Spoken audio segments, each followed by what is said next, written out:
talked about Marjorie Taylor Greene and how when I see MTG, it reminds me of meetings. And a few of you said, when you see MTG, it reminds you of Magic the Gathering. It makes me very happy that this is a safe enough place where you can admit that.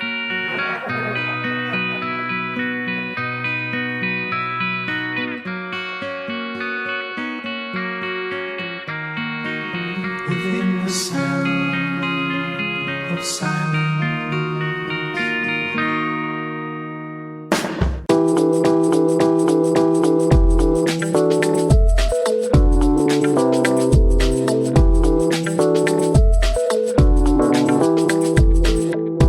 Hello and welcome to Lucky Paper Radio. I'm your host, Andy. I'm here with my co-host, Anthony, still coming down from his birthday high Maddox.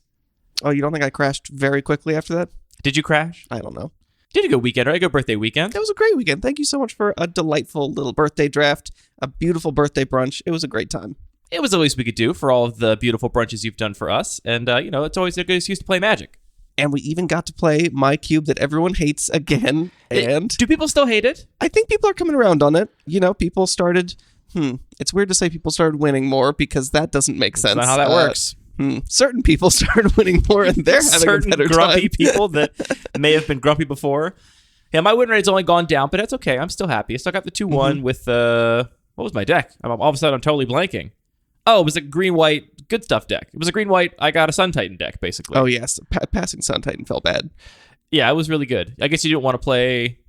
What's the conspiracy you had? Hymn of the Wilds? What do you mean? What's the conspiracy you had? Is it Hymn of the Wilds? I believe it's called Hymn of the Wild. So yeah, this is the cube that has some weird rare cards that just show up occasionally. And I drafted this conspiracy that lets you choose either 1, 2, or 3 and all your creatures of that. Oh, it has to be 1, 2, or 3. Right, yeah. I was about to suggest maybe you just take Sun Titan and do Hymn of the Wild 6, and that's the only card. Yeah. No. Is it worth it? No, I guess it's not even an option. Oh, well. So that was my pack 1, pick 1. My draft That's didn't interesting go detail great. of that card, because I feel like they probably did that because in playtesting, less experienced players were only doing it on higher numbers and then train wrecking their draft by playing just too many high curve cards. This is great. Now I can take every 6-drop I want. Yeah. When in actuality, it's like, no, you just should name a cheaper mana value card. That makes a lot of sense. That could be it.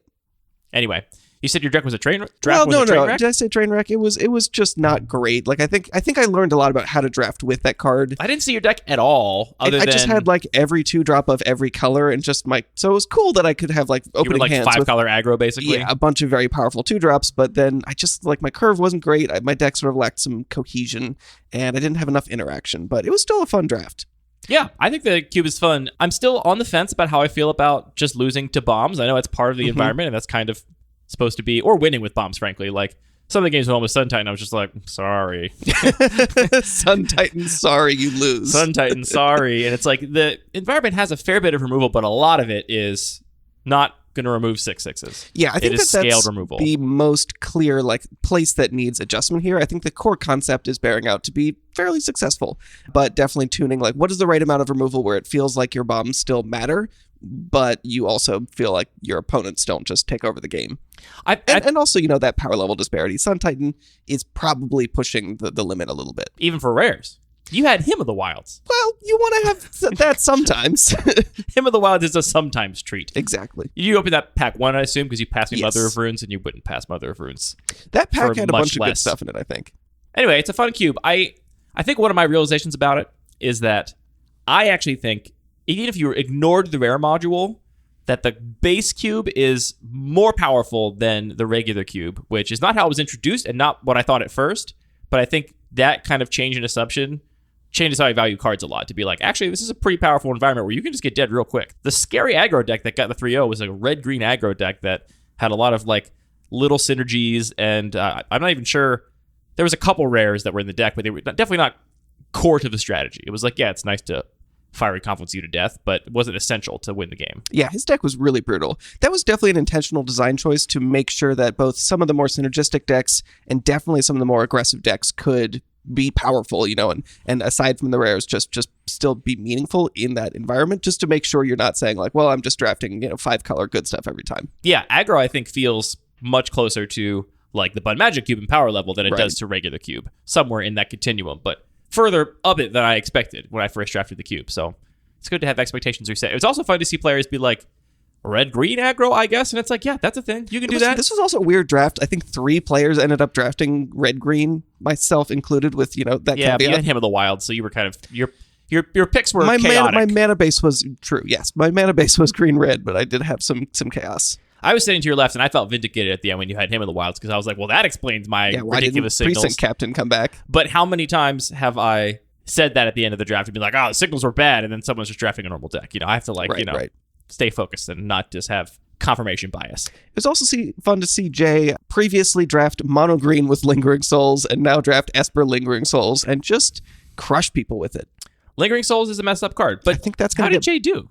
He won. Oh wait, no, you're right. He only went. I beat Jay. Hmm. I beat Jay handily. Wow. Okay. It wasn't even close. Wasn't even close to being close. I beat Jay on a mult of 5. Wow. Yeah. Spicy. Yeah. Sorry, Jay, for listening. Bad beats. Anyway, I think you make a point to explore novel cube design space and not just be like, here's the mono white aggro deck that you see in the MTGO Vintage Cube. You're like, yeah, red-green aggro. That's the thing. And people were like, hey, this deck's like really good. And it's like, yeah, did you know that other cards could be good? Turns out other cards can also be good.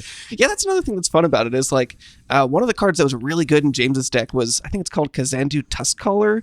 And it's like this like That's weird the level up card that you would never, if you saw this in like your cube, you would probably just not read it. You'd just overlook it because it's this like weird card. So it's fun to make a place where it's like, oh yeah, this is actually super powerful here. This week on the show, we are back to our regularly scheduled programming. We had 3 weeks worth of Kamigawa Neon Dynasty set reviews. We had our special episode last week with guests Andy and Mike from the Guardian Project podcast. Check that out if you haven't. But now, Anthony, things are settled down, and we are back to just talking about Cube. And for discussion this week, I actually brought a Reddit post that I saw on the MTG Cube subreddit a couple weeks ago. And I actually started writing a reply to this post, and then I got like, I don't know, a couple hundred words in, and I was like, this is too long for a Reddit post. And also, I already know that I'm only like a fraction into what I actually want to say. And so I think we should do an episode about it. That's what we're here to do. And maybe we'll talk about some other stuff. And it's going to happen this episode. We're going to close out with our kitchen items tier list. So long awaited. People have been waiting a month for this because we like talked about it. We teased it. Then we went right into Kamigawa spoiler season. So that's coming this episode. Stay tuned for that.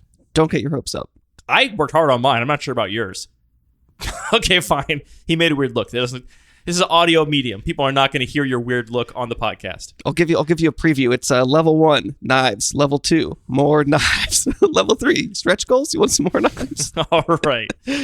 Into our main topic. The title of this post is a discussion on the power of signaling themes with unique cards. When is it worth it? And this is by user J Celzo.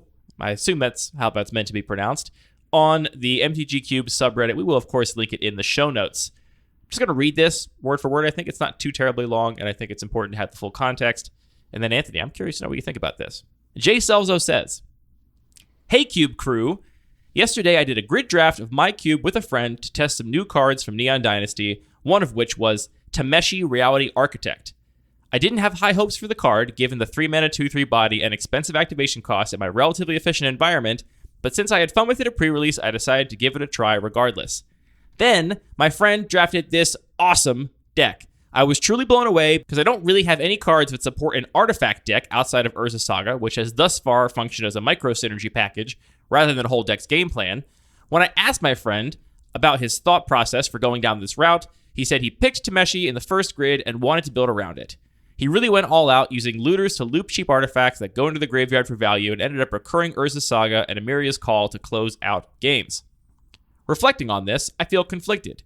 I don't think Tameshi is a card that makes the cut in my environment on power level, but I'm simultaneously so pleased that it compelled my friend to care about recursion and artifacts, a mindset that ultimately made his Urza Saga, Master of Death, Lingering Souls, and Jace Vryn's Prodigy, among others, better than I typically see them.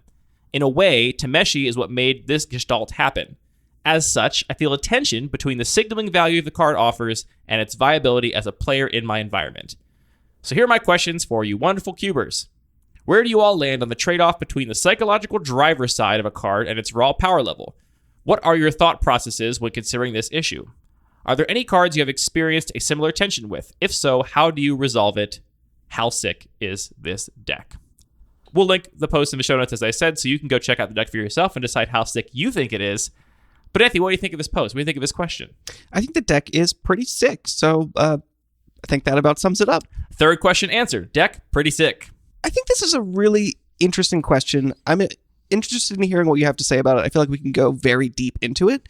But I do think the sort of surface level sort of answer to it is kind of obvious to me. The question seems to be just, my friend drafted this awesome deck around a card that I didn't think was very good. They thought it was great. They had a great time drafting it. They had a great time playing it. The designer of the cube thought it was awesome to see that. So the question is the trade-off. Should I have this experience or should I try and include more powerful cards? To me, that's kind of a no-brainer. Like, absolutely, you should focus on that great experience that was fun for you.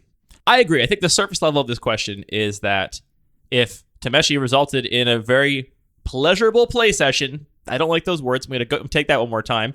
If Tameshi resulted in a lot of joy for both players and made a deck that you were excited to see and a deck your friend was excited to play, then I don't see why you would be criticizing it on power level and deciding to cut it. Now, it's not entirely clear from this post whether or not Tameshi was actually any good in the deck. They say the deck was good and brought all these kind of synergies together. And from talk about recurring things like Amiria's call with Tameshi to close out games, which is incredibly sick. We should read Tameshi, I guess, probably, at least, just to give people a little context on that. Tameshi, Reality Architect, is a legendary creature, Moonfolk Wizard. It is 2 and a blue for a 2/3. Whenever one or more non-creature permanents are returned to hand, draw a card. This ability triggers only once each turn, and it has an activation for X and a white, and returning a land you control to its owner's hand. You can return target artifact or enchantment card with converted mana cost X or less from your graveyard to the battlefield. Activate this ability only as a sorcery. A lot of text, but it is effectively a 3-mana 2/3 value engine. And the value is you can bounce your own land to draw a card and also cast an artifact from your graveyard, which is a lot of value, certainly. Like if that land in play offers not a ton of value to you, then it's very cool to be able to get that late game. I keep saying the word value. It's very cool to get that late game value again. And I love the play pattern of playing out Amiria's Call as a land early, because you need a land, and then later on, bouncing it back to your hand, paying a bunch of mana, making 2/4/4 angels. That's very cool. I'm very excited to see that.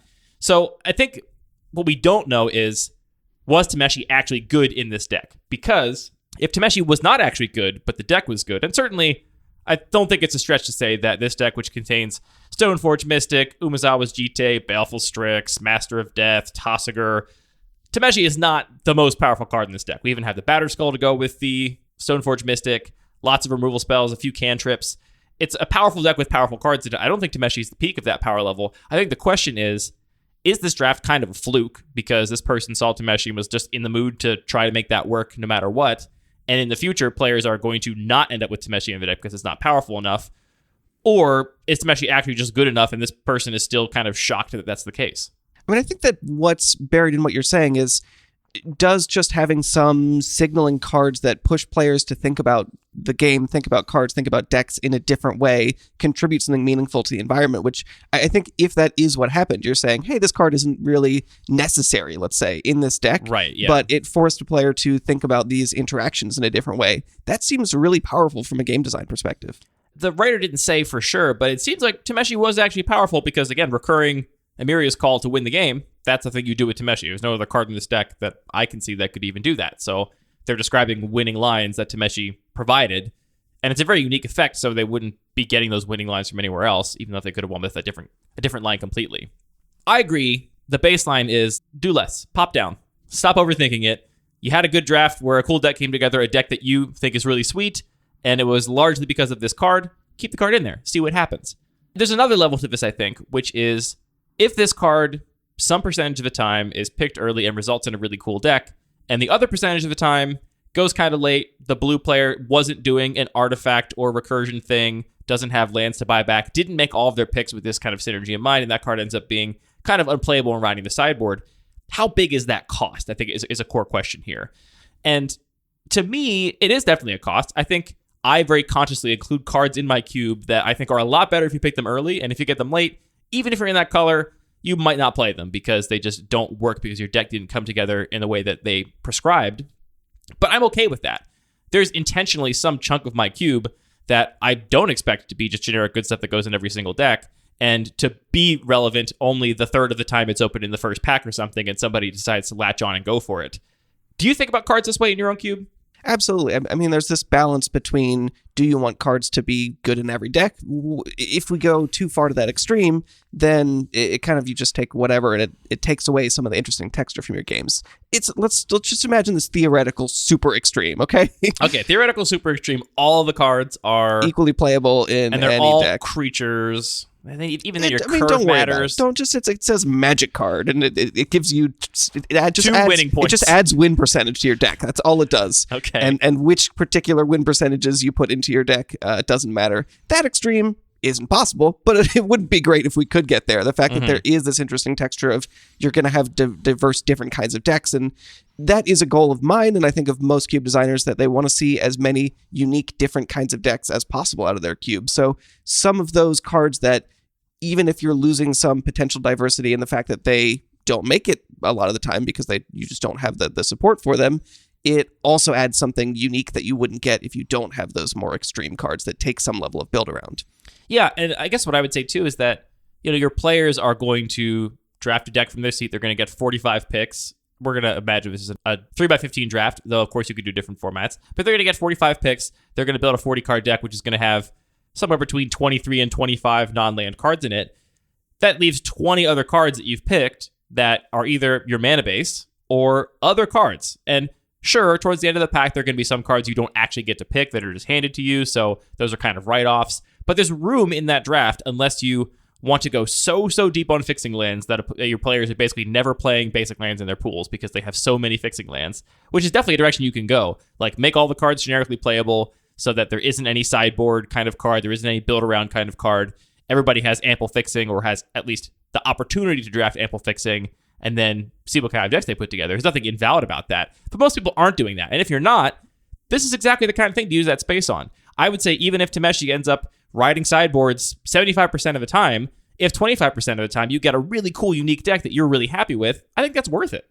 So I think there is one other cost, though. You're totally right that just the space in the cube itself is a cost, and a cost that you should balance, and you're making that cost with literally every card you choose to include in the cube, right? Absolutely. The other cost is the risk of a quote-unquote trap, where if this is a really narrow card that seems to broadcast a very specific type of archetype or synergy or kind of deck that just really isn't there, letting your players think, oh, I have an opportunity to draft a 3-0 deck with this, which I think is a reasonable way that most people approach it. If you're trying to seed in archetypes or themes, the ideal is that any one of those themes has the potential to be a 3-0 deck, right? So you could get into a situation where players draft this card, then they say, oh, well, I never saw any, enchantments that this made sense with, and so I built this deck, but it just didn't really function. Right. Which I think it's easy to overstate that risk. I haven't actually seen it come up that often, but it is another theoretical risk. Yeah, it doesn't come up that often. It has come up in the irregular cube because True. You specifically include... That was a weird... I mean, that's another thing that's really valuable about testing these kinds of extreme cases, is we do get to see those extreme cases pan out. Yeah, and that is a really extreme case because the irregular cube is, again, more or less like a buffed up retail limited environment. People are attacking each other with creatures. There's like some synergy, but the power level is lower than the max.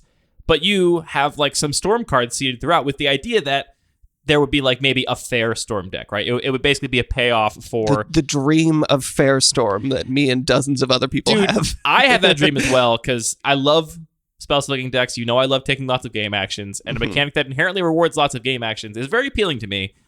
But players generally see a card like Empty the Warrens and are like, okay, I know what this card does. It is supposed to do exactly this thing, which is go in a broken storm deck and be a win condition. Or if you see a Tendrils of Agony or a Brain Freeze or whatever, they're like, they have a very narrow conception of what that can be. And they are not thinking, hey, you know what's a pretty good rate? 4 mana for 4 goblins, which is a very good rate. That's a good rate. That's a very good rate. If you, cast a Empty the Warrens Storm Count 2, that's a pretty good rate. And in this environment, that'd be pretty defensible. If you get a Storm Count 3, that's a very, very good card in this particular environment. Players are not analyzing it on that axis, though. And so we did have a player that saw a bunch of storm cards because, again, you have this kind of vague storm support and then just went all in, like 100% committed to storm. And then, which was cool to see. Very cool to see. Not cool to play, apparently, because it did not work because it was, I guess, by this definition, somewhat of a trap because you don't have Lion's Eye Diamond or, whatever the important enablers are that actually make that deck pop. You just kind of had some of the set dressing that kind of made it feel like maybe it was there. That's a weird case where I feel like I feel like you can have traps that are just like literal, this card does not work. It says all your elves get +1/+1 and you have no other elves in the cube, and that's like an extreme case. This is a case where I feel like it was a trap in sort of the combination of the environment, but also the player expectations, which, to be fair, what is important is the play experience. So either case kind of boils down to the same thing, is the player experience. But I think there is a distinction there that is interesting to think about in terms of the way you're presenting and explaining a cube. So yeah, I agree that I think overall the idea of the trap is a bit overstated because it's a draft. And if you have one trap card, great. Okay, one trap. Hopefully the player savvily realizes halfway through pack 2, actually seems like this is not coming together and hasn't like derailed their whole draft trying to build around one pick, which is not advisable ever, frankly. So I do think overall it is a bit overstated, though it can happen. I think it actually is more likely to happen when you have multiple cards that seem to support a theme, but that theme doesn't actually work for some reason. It's missing a key component rather than just having one card that is perhaps playing with expectations. An example that I always think is funny is the literal first draft ever of my regular cube. So my main cube that I've had for the longest, a player first picked Patient Rebuilding, which was probably a mistake to include in that environment. And it got cut pretty quickly. And they were like, at the end of the draft, like, so confused. They were like, I took this card and then I didn't see a mill archetype anywhere. Like, what happened? Why did my draft go so wrong? And then the sort of positive spin to that was then Patient Rebuilding is just a very powerful card and they just won with it handily. So yeah, I think that it turned out okay, but it definitely led to a weird experience where they felt a little bit unmoored during the draft. Yeah, and I think that's okay. I think it's okay too. Like, part of me thinks that that's part of the fun of drafting is not really having a solid idea of what's going on and like trying to figure it out in real time. We've drafted a lot of cubes many, many times, and you start to learn what the environment's about, and you start to like have a much better sense of the space. But I like my first draft of a limited environment as much as I like my 10th, and that's the same for a cube. I think it's just a different kind of experience to like not really know what's going on and be trying to figure it out on the fly. Right, which, I mean, sounds like that is the experience that the asker of this question had, which is that their friend who was drafting the cube saw this card, thought it was cool, and decided just to go for it. And it sounds like they had reasonable expectations that, it might not work, but they wanted to give it a try because it was a cool card. And that turned out well, which is great. I don't think we can really assess whether Tameshi is a trap from this post alone, but I have to say the fact that this person was able to make this work in just a grid draft, which a grid draft you do see fewer cards in general. Your decks tend to be less synergistic than in a normal 8-person draft around a table. The fact they were able to put this together in a grid draft suggests to me that if you get it early, I don't think it's going to be a trap, right? There's so many layers to which I think could be a trap, right? There's the layer of, does this card set some expectation that is then not resolved, that is not followed through on? An example of that is like a cube that includes Splinter Twin, but no Pestimizer Deceiver Exarch. People expect that, even if you're trying to make a fair Splinter Twin a thing. So that's one way a card can be a trap. Another way can be like, oh, the deck is there, it's supported, but actually, I, as the cube designer, did a bad job balancing my archetypes, and so like you can draft all these things that this deck supposedly wants to do, but then you're just going to get stomped repeatedly because actually these other decks that are doing these other things are much more powerful. And so that's another layer which can be a trap. But I don't know. I'm not sure we can say that it is from this. I'm not sure the owner of this cube could say either. I think that would deserve more playtesting. But I personally wouldn't recommend or consider cutting Tameshi here just because this person maybe thinks this won't happen that often, Yeah. Another thing that I think is worth highlighting is just that I think the surprise is a really valuable aspect here. The fact that they were willing to try a card that they just enjoyed the play patterns of, and even though they didn't think it made sense, gave it a try. That just makes me think, oh yeah, we should all be more willing just to try out more cards because we might be surprised by them. And the fact that they can just, a single individual card can create this entire novel new perspective on a deck and a draft is pretty exciting. That's the other thing I wanted to say is I know I have been surprised by cards I put in my own environment before where I, for the longest time, thought something wouldn't work, and then I put it in and it did, or I, for the longest time, thought something was too good, and then I put it in and it actually wasn't too good, or vice versa. I didn't think it was good enough, and it turned out that it was good enough. I think that when you spend a lot of time thinking about Cube and posting on the Cube subreddit or whatever, you can very easily talk yourself into a corner where, like, you think you've tried all the options, and I really don't think people have. There's two sides of this, right? There's one side, which is the kind of optimistic side, which you're portraying, which I think makes a lot of sense, and I agree, like, this made me want to try this card. Like, I think almost every other card in this deck list, save for like a few, are in my cube. And so like you could build almost this exact same deck in my cube if you wanted to. I've got support in that sense for Tameshi, and I like thought about trying it based on this post in that deck list, honestly. The other side of it, though, is that, which is an important lesson also, I think, to internalize, is that your players are going to play whatever cards are in your cube, and the win percentage across the cube is not going to change, right? We've talked about that before. Like, you're going to play one grid draft, someone's going to win, someone's going to lose, right? And they're going to play whatever cards are in your cube. And so I also think there's a kind of opposite force, which is this bias towards cards that are already in the cube, which is like, these cards are good because people win with them all the time, and these are the kind of decks I want to support, and so I need to like not cut them. This isn't making any sense. I just feel like there's a bias that you're like, oh look, a winning deck with this card, but like that, it's always going to happen. Like, no matter what cards you put in the queue, people are always going to win with them. They're always going to lose with them. So you're saying there's a bias between the cards that are in the decks that are winning are the quote unquote the best cards for the environment, which maybe isn't true, because if you cut those cards, some other cards would now be the winning cards. That's maybe a better way to put it. Yeah, like there's always going to be winning cards, and if you put cards in the cube, like maybe another way to put it is that like I think a lot of cards are, if you imagine them in this win percentage supercomputer matrix, are completely interchangeable, right?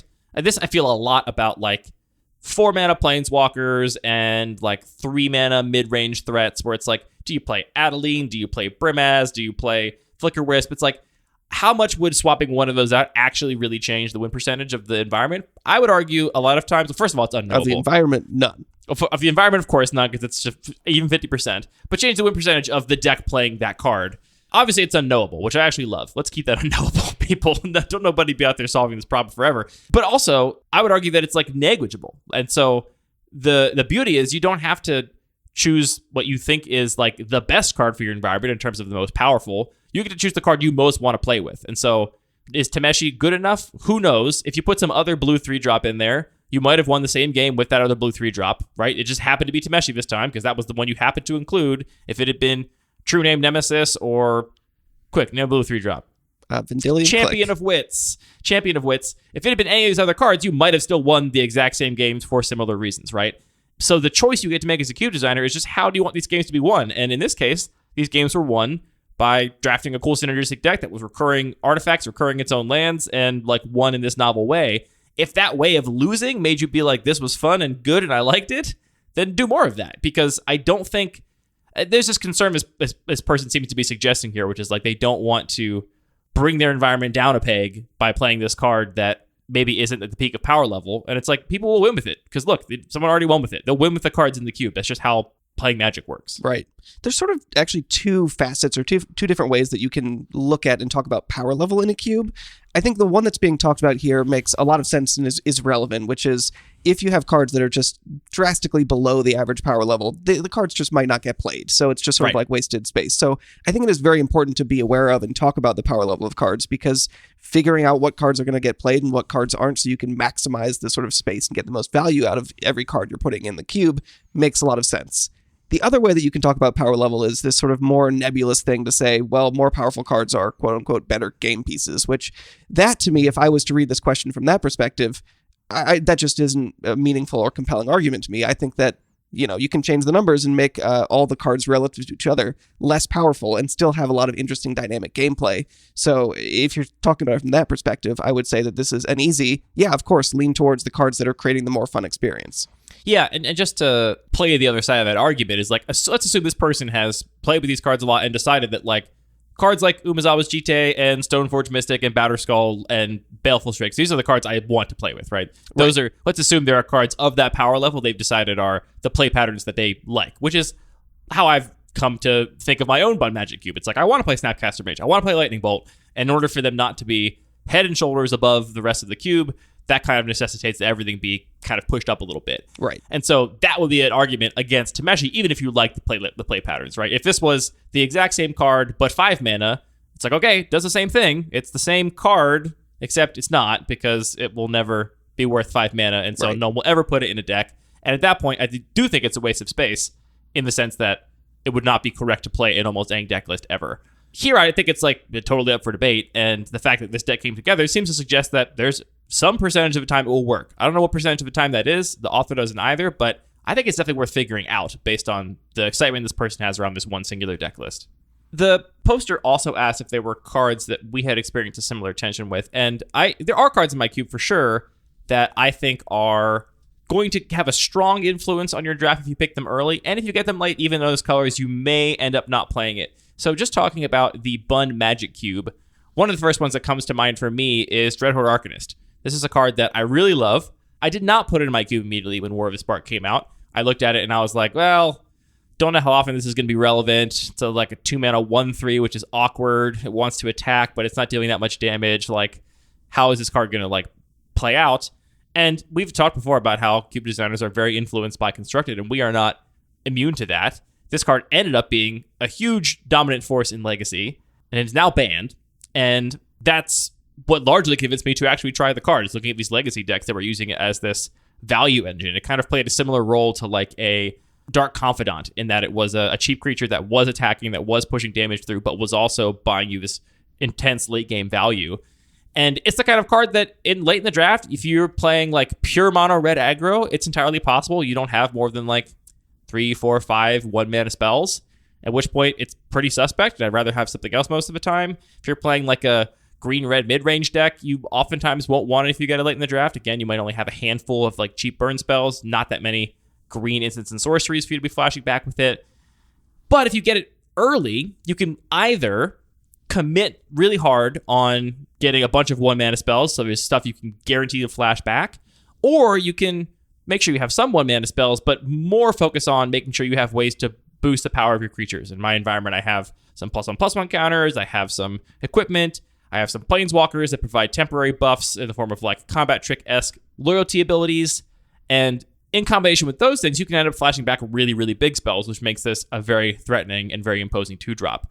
So that's a card that I am not surprised if I see it in a 3-0 deck and somebody says it was absolutely disgusting and like dominated the whole game. And I'm also not surprised if someone was in red and just doesn't play it. And that's a sort of risk I'm happy to take on for that card. It's such a cool card. Do you have any in your cubes that you can think of that ride a similar space for you? I feel like I've had more the opposite experience of just having cards, because a lot of the cubes that I've been designing are much lower powered, and it's really easy in those contexts to add a card that you like the play patterns of. It has a lot of exciting text, but then the raw power level just takes over, and it doesn't end up being about, the thing. Like, you're not putting Nesting Dragon in your deck because it has a cool landfall ability. It's just like a huge flyer that just destroys your opponent. I guess one that was sort of more in the other direction is I initially had Slimefoot, one of my all-time favorite cards in my main cube, and it definitely fell victim to the similar pattern where it's like, it's a cool card, the text is relevant, but it just didn't quite get there on power level in the initial list. And as a success story, after sort of cutting a lot of those sort of power outliers that were just a little bit overpowered and sort of tweaking the tempo of the environment a little bit and adding a couple other cards that support it, I've actually put Slimefoot back in, and it's like a solid C+, B-, which is something that I'm really happy about. Some other examples of cards like this in my own cube I can think of, like Thing in the Ice is another card that oftentimes ends up in the sideboard if you're playing a deck that doesn't have a bunch of cheap cantrips, especially, so you can draw more cheap spells to cast them. That could be a card where you like bring it in against aggro as a blocker until it eats a removal spell or something. But if you get it early, it can be your whole win condition, right? It can be a deck you basically draft and build around. I feel the same way about Golos, honestly. I think cube players in general are much higher on Golos than I am. I think it is like, if you don't have Field of the Dead, or maybe Shelldock Isle, but not even that, if you don't have a really good land to get with it, I think it goes to like well below average, like well below replacement level for my environment. But if you do get it early, then not only are you encouraged to draft really powerful lands in the form of creature lands and Field of the Dead, but you're also motivated to pick up a couple of those fringe fixing lands just so if the game does drag on and you get in a board stall, you can afford to pay that activation on Golos and actually pay all 5 colors of mana.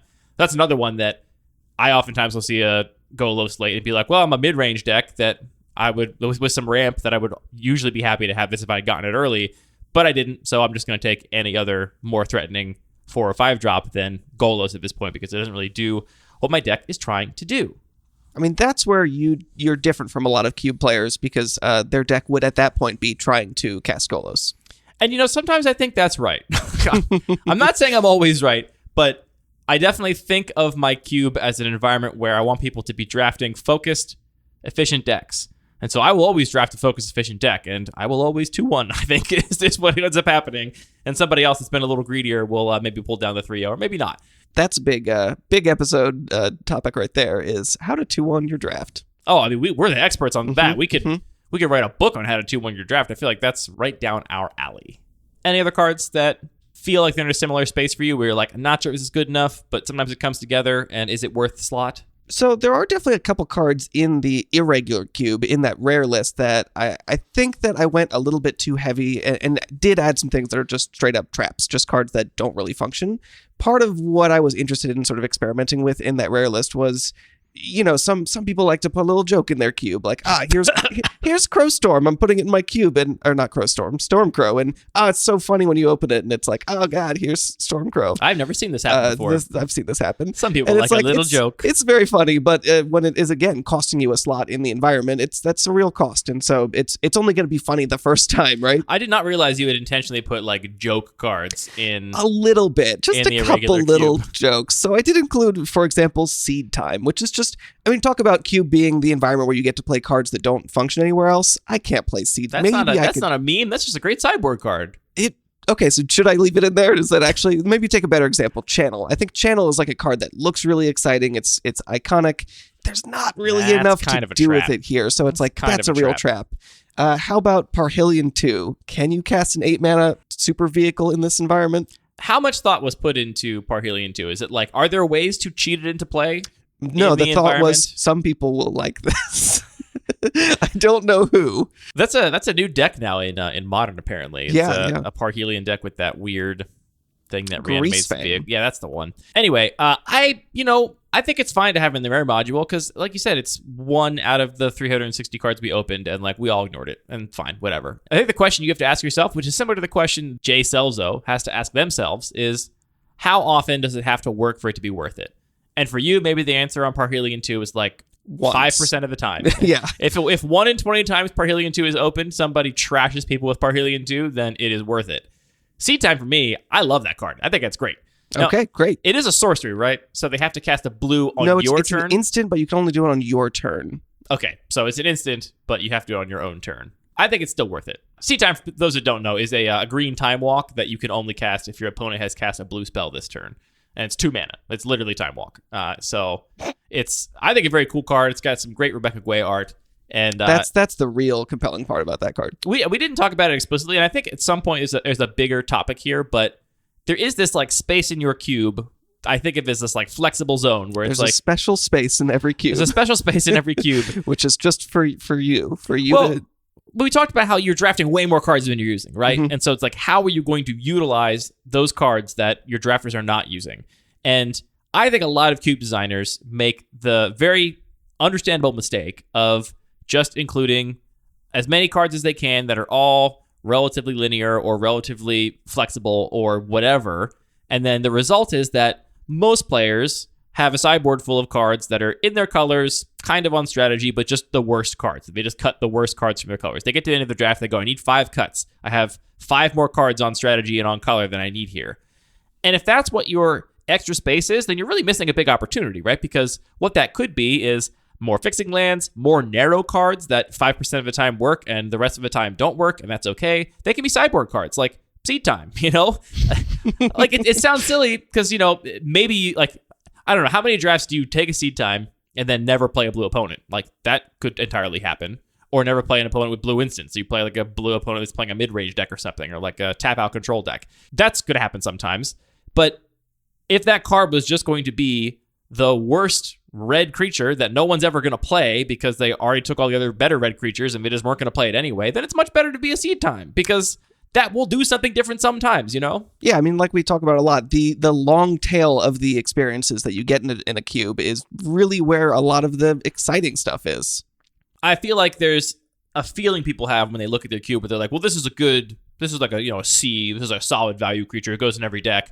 They feel like they're being responsible and like using their cube slots wisely. And it's like, not necessarily. If nobody ever wants to play that card and it's always their 25th, 26th, 27th card, then just make it a way more ridiculous card that someone will look at and say, you should cut this card. You're buying Microsoft for playing it safe. No one's going to fire you for buying Microsoft if... What's the whole quote? I don't even know this quote. Oh, man. Never mind. Okay. You're taking the safe route. You're doing something that no one can criticize because there's nothing objectionable about just doing the normal thing and playing the safe cards. It doesn't stand out, right? When you look at it in your cube, it's like, oh yeah, here's a bunch of burn spells, and this one's sure the worst one here, but this burn spell, so it's fine, just whatever. They don't stick out to you unless they're like way worse, but it doesn't matter how much worse they are. It just matters that they are not the top 23, 24, 25 cards that person is building their deck with. And I found, at least for the first couple years of my cube, there were tons of cards that were always in that trailing section there. And so I made the choice to replace them largely with more fixing lands and somewhat with more narrow cards that people sometimes look at my cube and say, why is this card still here? And I'm like, well, sometimes it works. And to me, that's better than having another card that would just be riding sideboards, but not drawing attention to itself. Can I talk you into putting seed time in your cube? No. Okay. I don't think so. Could you talk me into putting seed time in the Degenerate Micro Cube where half the cards are blue? Maybe. Think about it. There's much fewer slots there, but maybe you could do it. Actually, the real problem with that, Time Walk, totally fair there. Actually, yeah. It's not even that worth it. It's fine. Time Walk's best use case in that cube is you tinker out your Blightsteel, then you Time Walk so you don't give them time to have sorcery speed interaction for it. That's the best Time Walk in that cube. It's just an expedite. Pretty much. Yes, it could just basically be expedite. I hope this is okay with you, Jay Selzo. I didn't ask you if I could talk about your post on the podcast, but you posted it on the public for the internet to consume, and that's how all podcasts are made, by reading things on the internet out loud to the listeners. So I imagine this episode will make its way back to Jay Selzo, and if it does, I'm curious to know where you end up landing on Tameshi. As far as I'm concerned, it sounds cool. Sounds like you had a lot of fun with it. Don't overthink it, man. Pop down. And if it's not making it in that, relative power level situation, just build a second cube with that and all the other cards that you want to put around it to make it great. This is the way. And also, it is dangerous. As someone that is ordering my, 4th Battle Box Endor cube is dangerous. All right, Anthony, the time has come. Uh-oh. It's time for the kitchen tier list. Now, we talked about format ahead of time, so I have prepared an S tier, an A tier, a B tier, a C tier, and a D tier. I have 5 tiers here of kitchen stuff. My C tier is the largest, which I think is appropriate. That's the grade most people should get. Everyone should get a C unless you've been really exceptional. I know we have grade inflation in this country. That's not how it works. But I think C is where most things should be. And that's where most of my things are. Would you like to go first or second? I'll go second. We should go from the top down. I think it's the traditional way to read a tier list. So my S tier. So wait, the specific prompt, though, to be clear, is most important kitchen tools. Yes. Okay. I have given myself helpful descriptions of these tiers as I think about it. Okay. Which I will say out loud. My S tier is what I consider essential kitchen goods, and also the quality is really important. And the better way to think of these things is this is the stuff that if I am going to an Airbnb for a long weekend away and cooking is part of my plan, I will always bring these things because I do not trust the house, no matter how well stocked, to have these things of a reasonable quality. I have 4 things in my S tier. Okay. It is a sharp knife, specifically a vegetable cleaver. This is my knife of choice. So it is a cleaver-looking knife, big rectangular blade, but unlike a meat cleaver, it is not a really thick blade. It is quite thin. It is meant for slicing vegetables. I've used one of these for years, and frankly, I'm just used to it, but I do really like that the big flat blade allows you to do things like mash garlic, mash spices, and also pick up a bunch of stuff, scoop it up, and throw it in a pan. That is my knife of choice. My second thing in S tier, a large wooden cutting board. I think it is a damn shame how small people's cutting boards are. It makes cooking so much worse. For going home to my mother's house or going to a vacation home. 8-inch by 10-inch cutting board. Yeah, it's a postcard. Go to town. Seriously, this is the number one upgrade I can recommend to anybody that is interested in cooking or you want to make it a bigger part of your life. You will have so much more fun cooking if you have a comically oversized cutting board. At least comically oversized for what you're probably thinking. Mine, I think... You get used to it very quickly. Mine, I think, in my house is 28 by 22 or something. I had a 24 by 24 one, and this one was longer than it, but also narrower than it. It's probably the same. It's probably 4 square feet in surface area, but it is rectangular, not square. And that's the smallest cutting board I'm comfortable using. Big cutting board is so important. I'm a devotee of cast iron pans, the third item in my S tier. If I only had cast iron pans to cook on for the rest of my entire life, I would not miss other pans that much. That is a spoiler for where other pans land on this tier list. And then my last item barely made it into S tier. I almost put it in A tier, but I had to put it up there, and that's just tongs. And again, very specific kinds of tongs. I feel very strongly that tongs should not have a little stupid latch that you can lock them closed. That latch is the worst, it's and it pinches worst. you. It pinches you. It's just going to break. It's just going to stop working. The only tongs you should have are the tongs that are a single piece of bent aluminum and then the handle is dipped in a rubberization, like a rubberized material. So you got a rubberized handle. There's nothing to break on them. There's nothing to ever fail on them. They last forever. And tongs are, for me, my hands that can get hot, right? I use them for picking up anything out of pans, for flipping stuff, rotating stuff. And again, because of the versatility of tongs, which I deem as completely essential, the other items that you might use instead of tongs are incredibly low on my tier list because I do not care about them. Thus is my S tier, Anthony. What is your S tier? So mine's similar, but a little bit bigger, and I broke all the rules and I didn't do it right, and it's vague. Go. Okay. So number one, also, yes, a knife. I'm with you. I like exactly the same style of knife. It's great for all the reasons you said. It's the most versatile. If I could only have one, that's the one I'm going to have. I want to add a caveat that along with the knife are two really important things. A workflow for sharpening it, whether that means Sure. you're taking it to someone to get it sharpened or you're doing it at home, it doesn't matter. Knives are like puppies. It's a whole project. You can't just say like, oh, I got the knife and now it's done. Or maybe a better metaphor, it's like, people like to buy a knife and say, oh, I'm going to go buy a sharp one, and that's a sign of quality. Buying It's a not sharp really how that knife works, yeah. is like buying beer because it's cold that you're going to drink next week. Buying a clean car. So, yeah, have a plan to sharpen it and also store it. Like, to me, the maybe worse than the tiny postage stamp cutting board is seeing a drawer full of knives that are just loosely thrown in there. It's like, as soon as you put that knife in there, it's ruined. That is why I bring a knife to every Airbnb or vacation home or whatever, because their knives are always the dullest, bluntest things. And a dull knife is like next to useless. It's like you might as well be just chopping that onion with your bare hands. Which, actually, Kenji, awesome food guy, will recommend. Just like, yeah, we underrate smashing with our hands. Yeah, as a no, cooking I think smashing, technique. I think smashing is pretty fine. I do want to say here too, I said to you that for me, quality matters in this category. None of these things are expensive. You can get a perfectly serviceable, fantastic knife for not that much money. I also have a very, very nice knife that was very expensive because I have a little bit, I can afford it and I like to cook, but you absolutely do not need it. Like, expensive knife is not in the S tier. Right. For me, it's just a knife that The maintenance and storage are so much more important than the quality. And like large wood cutting board, you can buy a fancy one from a fancy named company if you want, or you can just get a cheap one from a no-name company. They're pretty much the same. Cast iron pans are dirt cheap, new or used. They're very, very affordable. Now there's like the designer cast iron pan companies, which they're basically like squarely marketing to me. And I'm like, sorry, I already have all my grandmother's old cast iron pans I got for free and like refinished and reseasoned myself. And they're just better. I understand why those exist. And if you got a little extra scratch and you want the fancy pan, go for it. Nice. They look nice. Are they actually that much better as pans? No, they're probably 2% better as pans for costing 500% as much. But if you want to do it, you can go for it. And those tongs I don't think you can even get a nice version of those tongs. A nice, in air quotes, version, a expensive version. They're so cheap no matter how you get them. I'm with you on the cutting board. Definitely, I want to get the biggest cutting board I can that can fit in my sink reasonably is basically where I'm at. Yep. I specifically really, really love wooden end grained cutting boards. It's a little bit more maintenance potentially than plastic cutting boards, but just the feel of it. I mean, I want to... These are the essentials to make cooking a joy for me, is what I will say.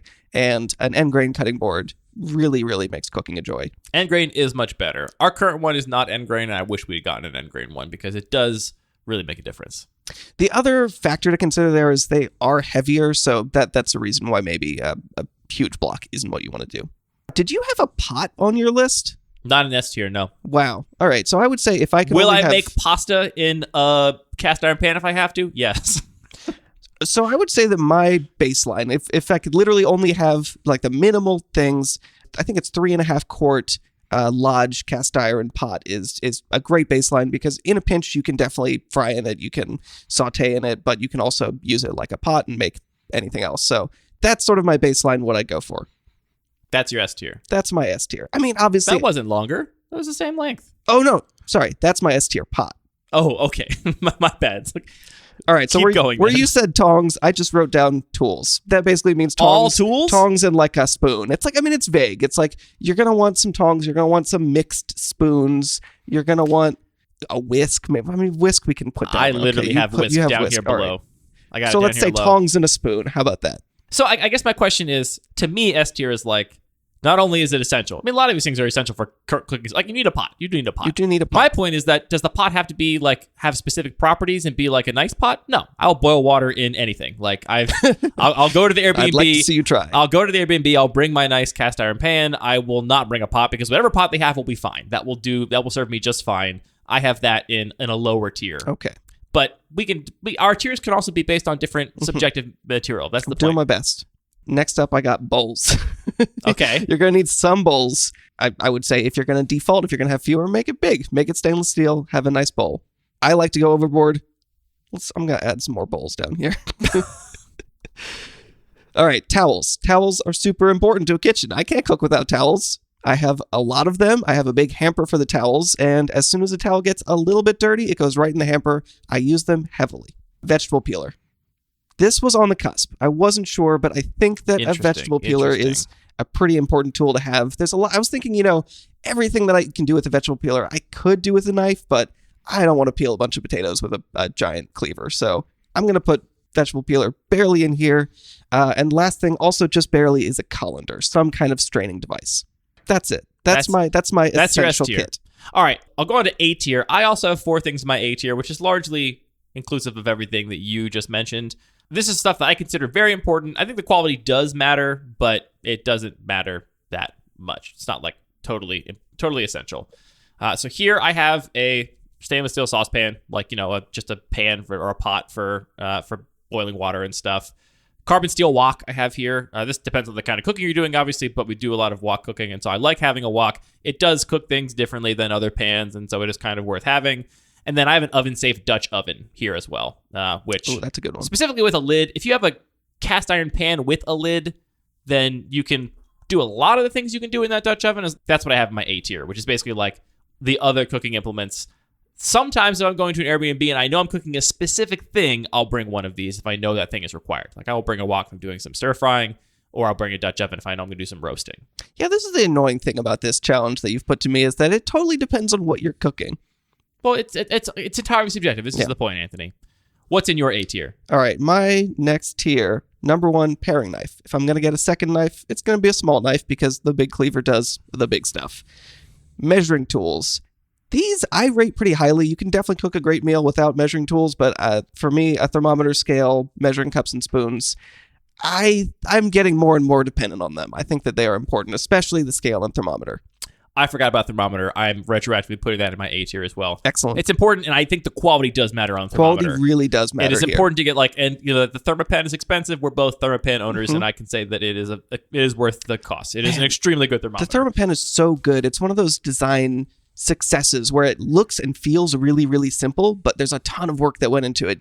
Just the fact that it turns on just when you open it. The fact that it rotates the number is based on... It turns on the light just when it needs. It's like, it does one interaction, but it handles a bunch of edge cases you're not thinking about. And yeah, I mean, I think the thing with like measuring tools is you're just not going to use them if they're not easy to use and accessible. So that's a place that I think quality really does matter. Scissors. I think scissors are pretty good to have. Get some good kitchen scissors, sheet pans, and I think the next pots that I would add would probably be a stainless steel skillet. Or just more cast iron non-stick skillets. or straight up stainless steel? Great question. I mean, the thing is, I really like having a variety because good things are good for different things, or different things are different things. So what would my next one actually be? I would say just a plain stainless steel skillet would be the next thing to add. I guess another way to think of these tiers is like, if your entire house burned down and you were like rebuilding everything from scratch, like what are the things you would get first? Where it's like, oh, I got to have a new kitchen. Like, what am I going to get? Well, you don't need to rebuy the cast iron because that's surviving the fire. That survives the fire. You're right. It's actually super well seasoned now. Probably not. All right. Probably ruined this year. Yeah. It's burned. It's ruined, but you can fix it. That's the thing. You can fix it. All right. On to my B tier. These are things I consider to be important. I would purchase them for a new kitchen, but the quality is not that key. These are things I would never bring to an Airbnb ever or whatever. I would just use whatever ones are there, and I expect them to be there. The first is varied size stainless steel mixing bowls. You mentioned this. Those are important. They're fine. I will also mix things in any kind of bowl. They're not that important to me. It's whatever. I guess if you're counting, like, if you already have your serveware that includes some bowls that can do double duty, sure. We're not in a vacuum. We're in a kitchen. So it's like, how important is you have this specific thing? Like, no, there's other stuff around. You can mix stuff into things if you have to. Vegetable peeler, I agree, is here. This is one of the tasks that is most annoying to do with a knife, even though you could actually do it with a knife. And the peeler is uniquely good at that job. I have a Pyrex measuring cup here. Specifically, the like Pyrex pitcher style measuring cup, which I think is but one of my only measuring devices that makes it this high on the tier list. I'll get to that later when we get down lower on. Then, Anthony, I have pot holders, I have dish towels, I have baking sheets, and I have an extra large stock pot. I like having a very, very, very large stock pot for doing very, very large things. And that is my B tier. That sums up all the things that I would consider to be like important in a kitchen. Give us your B tier then, Anthony. All right, What's B-tier. your B tier? Grater. I think a grater's nice to have. Again, it's like you can do a lot of stuff with a knife, but a grater is good to have. Sheet pans. I'm going to throw in a second cutting board because one cutting board's not enough. I actually really like having, in addition to my big wooden end grain cutting board, I have one that's exactly the same size that is plastic. And I actually really love it a lot more than any other plastic cutting board I've used because it's heavy enough it doesn't slide around. It's reversible and has a moat in one side. Strongly recommend this cutting board. It's also a little bit lighter, which is nice for regular use. Bench scraper. This is one of my favorite little tools that I use all the time in the kitchen. Just scooping stuff up off the cutting board into a pan. I forgot that one too. Also cutting dough and stuff like that. Let's get some more bowls. I love little prep bowls because I'm a maniac for my mise en place, and I like putting it in little bowls. See, I like the prep bowls too. They're in my C tier, which we'll get to in a second. But I don't like the mise en place thing. I don't measure everything ahead of time. But I just like, they're just so convenient to have a little tiny bowl around. It's funny, especially it's amazing how much it comes up. If you have it just like on the counter available, you're just like always reaching for a little bowl to store stuff in. Mesh strainers. So we got a colander. If we're going to get some more strainers, that is great to have. I'm going to put this pretty high up, sous vide circulator. I use this all the time. I love it. I think this is a great tool to have. That it's definitely one of the first things I would add to my new kitchen after my house burns down. We're still in B tier here. All right. Big stock pot, mortar and pestle. What's the next knife I want to add? I'm going to go with a chef's knife. The cleaver's great. I also really like using a chef's knife. So they're a little bit interchangeable, but that's going to be my next one. A wok in a Dutch oven. All right. Pretty good B tier. Okay. On to C tier then. Let's do it. My C tier is nice to haves. Not essential, but I'd miss them if they were gone, and I would eventually replace them. All right. This is where a lot of the more specialized stuff goes, and I think some of the stuff here is going to cast the other previous things into a different light. I think we'll actually have some more discussions about how low some of these things are rather than how high some of these things are. This is a pretty long list. I'm going to kind of speed run it. You just pay attention to anything you want to talk about. Okay. Paring knife and bread knife. You can do everything with the cleaver. I only had a cleaver for so long, and I did tiny little cuts. I cut up little tiny garlic. You can do everything with a cleaver. So these things are pretty low priority for me. You can compare with the two. Bread knife, paring knife, small prep bowls, as talked about. Roasting pans. You can use the cast iron cookware instead of the roasting pans. You don't need a roasting pan. Kitchen shears I have down here. Scale I have down here. Measuring spoons and classic measuring cups. So not the Pyrex, but like actual metal or whatever measuring cups, which I actually very rarely use because I have access to the Pyrex. Rubber spatulas, microplanes or graters, whisks, ladles, drying and or cooling racks, rolling pins, ice cream scoop, butcher string, dedicated steamer or steamer basket, a mandolin, a food processor, a blender, a sous vide circulator, and a second cutting board. This is all the stuff where it's like, once you got all this stuff, you got like a fully stocked kitchen. You've got it all. Congratulations. You did it. You got a kitchen. What's in your C tier? All right. This is actually my last tier above F tier. Yeah. Same here. Cool. This is the second to last tier. So my first thing that I do want to talk about here, because it's one of my favorite kitchen implements, is a poultry knife. A Japanese style poultry knife that I adore using. It's like one of my favorite things in my kitchen. C tier. But I can't say it is essential. It's just really well shaped and very rigid to be able to take apart small bones and stuff. So, and importantly, in your kitchen, you take apart a lot of chickens. I tend to use it every other week at least. I tend to be lazy and just buy chicken that's already been taken apart for me, so I have no need for such a knife. It's a delight to use. You should borrow it sometime and break down a chicken. Maybe it'll change your mind. I'm not saying everybody needs this, but if you want something nice. Vegetarians don't need it. don't need it. Bar mat. This is another little kitchen thing that I I've been really meaning to love. buy one of these. Yours is so nice. I mean, it's just like a silicone cheap thing. So I got turned on to this by Dave Arnold of Cooking Issues, who specifically called it out as a thing you need if you're going to be making and preparing clear ice, which is a thing I would also recommend. Having a nice space to prepare your ice. It's also just great to have all the time. I have it right in front of my coffee maker, and I'll make coffee there in the morning. And also next to the dishwasher, I can put a not really hot pan, but a pretty hot pan on it. So it's good to have some extra space for hot things. It just is a really nice surface to have in the kitchen. Then we got a mallet. Again, great for ice, but also for pounding chicken breasts and things. Great for ice. Citrus reamer, funnels, strainers, salad spinner, cooking chopsticks, a vacuum sealer, immersion blender, stand mixer, pasta roller, and I added string and steamer that you mentioned and I forgot. Okay, so this is just kind of like, we can both agree this is all the middle tier stuff. Yeah. Do you find it to be a disgusting injustice that I have a paring knife and bread knife down this low? No, I only recently got a bread knife for ice. For fries? For ice. For ice. Okay, Yep. Yes, sure, Yep. That makes sense. It's an ice knife at that point. It's an ice knife. It's not even a bread never knife used anymore. it for bread, correct. I also have shears low down too. You can use a knife. It's fine. Whisk. Use a fork. It's fine.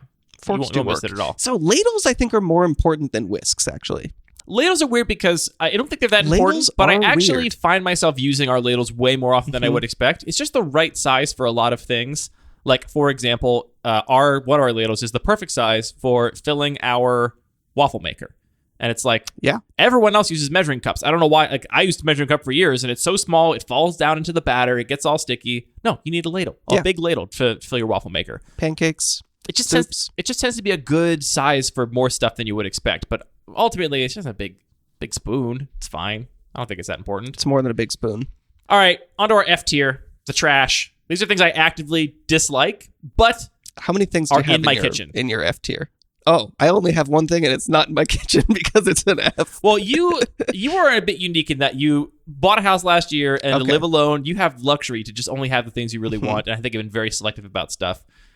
I just have stuff. So these are things your wife has bought that you are upset I'm not with. going to lie. Some of it is stuff that she values more than me. Some of it is also just stuff that we just have and probably should get rid of, but it just feels weird. I'm bad at getting rid of stuff is what Okay. it comes down to. Any other knives? We have so many knives we never use. You need vegetable cleaver, paring knife, bread knife, end of knives. That's it. Nakiri Honosuke. Sure. For me, if my house burned down and I started from scratch, I would only ever buy those 3 knives. I would never buy another kitchen knife. It would be just that. I enjoy my I also have some excess knives, things that I had for, in college and have upgraded Right. since, but I kind of enjoy having them. Yeah, I mean, they're around. I also hate microwaves. I would like them to go away. Wow. They take up so much You space. just got a microwave. I literally wanted a microwave. Wow. And I understand why. It's more convenient, but it's just take more time to do stuff, people. And it tastes better. It's better to reheat things in the oven or in the stove. It takes a little more time, but it's better that way. And it takes up so much space. It's a whole thing. Don't like microwaves. I think microwaves are maligned. A lot of the things I have listed here in my F tier are also things we were gifted that I feel bad getting rid of. That's why I have some of these things too. Okay. Like specialized whisks, specialized strainers, specialized spatulas. We have quite a few of all of these. Can you describe a specialized spatula? Okay, so like maybe they're not technically spatulas. The ones that are like the really, really thin, long ones that are kind of like for icing or stuff. Like Like a palette knife. like a palette knife, Yeah. basically. Does that not fall under the spatula category? Yeah, sure.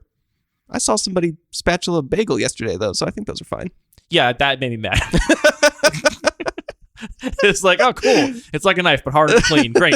The dumb rice spoons that come with all the rice cookers. Ooh. Get them out. Pizza Stone pizza peel. That's right. I'm coming in hot. Wow. I have tried so many times to make pizza with a Pizza Stone and pizza peel, and that doesn't work. It doesn't work. Just put it on a stupid baking sheet. Unless you have a brick oven, don't try and do the Pizza Stone pizza peel thing in your house. Doesn't work. Wow. This concludes my F tier. Garlic press. You don't need it. It's a bad tool. It's hard to wash. Get it out of here. You didn't even put potholders in your F tier. You not want to draw attention to yourself? They're just From the null. trolls? They Look, if you like potholders, enjoy potholders. I just don't see it's like there's the and towel. if you like fiction, Towels- enjoy all your little made-up stories I that didn't will. even happen. I will, and I'll enjoy my transformer towels that just turn into a hot pad at will. It's they're there, they're clean, they're convenient. on David Rees' guest appearance on The Doughboys this past week. It was a very good episode. It was a good episode. I appreciate that they gave this awful ghost kitchen restaurant chain less than 1 fork combined. Yep. I think they finally gave Great a work. fair score out. And also, he explicitly talked about how he doesn't like fiction because it's all just little made-up stories. Mm-hmm. Anyway, solidarity, David Rees. David Rees, if you ever want to talk about Magic the Gathering, I bet he's played before. he's dabbled. He has to He's have played. got to. There's no way. Well, he also was kind of into like the punk scene. He might be too cool. I don't know. It's hard to tell. Thus concludes this episode of Lucky Paper Radio. Anthony, I think we should post our kitchen tier list in the show notes. Will you agree to this? I will agree to this. Okay, great. Our kitchen tier list will be in the show notes. I know it's what everyone tuned in for. And Jay Selzor, I hope our conversation maybe shed some light onto why Tameshi is cool, and you should keep playing it until you have a good reason not to. And people should just test more cards in their cube because, as we said, I think it's so easy to get caught in a little rut where you think you know what you want. You just gotta try more stuff. Yeah, try a weird whisk or a spatula that looks confusing. So thanks for tuning in. All of our music is produced by DJ James Nasty. All the Magic cards are produced by Wizards of the Coast. This show is produced by me giving Anthony homework in advance, saying, hey, you got to make a kitchen tier list. And he works on it for a month. And then we finally talk about it. You did a great job. This is a great tier list. I just realized I forgot my fondue pot. That's not really a kitchen thing. It's a serving thing. Oh, you're right. Okay, we're safe. Yeah, I didn't put any decorative bowls and servingware in this Large list. novelty ice cubes. That's not, that melts. That's gone. I mean, ice cube trays, which I don't actually use for ice. I use those for chicken stock. It's all very clear. For ice, you use the For foam ice, I have my own box you've made. process. I think you could honestly derive a good tier list in your kitchen just from looking at exactly where everything was Literally, placed. looking. I'm in the basement right now, Look. and here are the pie pans. there's the D tier right there. The stuff that you haven't ever pulled out since you got back. Your wok lid. How often do you use a wok lid? Not since I moved. I don't ever use a wok lid. I don't have one. That's why I wouldn't use it.